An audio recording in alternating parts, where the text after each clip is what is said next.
మేఘాల్లో సన్నాయి రాగం మోగింది, మేళాలు తాళాలు వినరండి, సిరికి శ్రీహరికి కళ్యాణం కానుంది, శ్రీరస్తు శుభమస్తు అనరండి.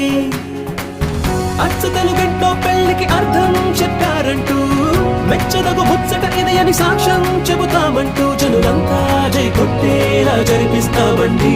అందాల కుందనపు బొమ్మవని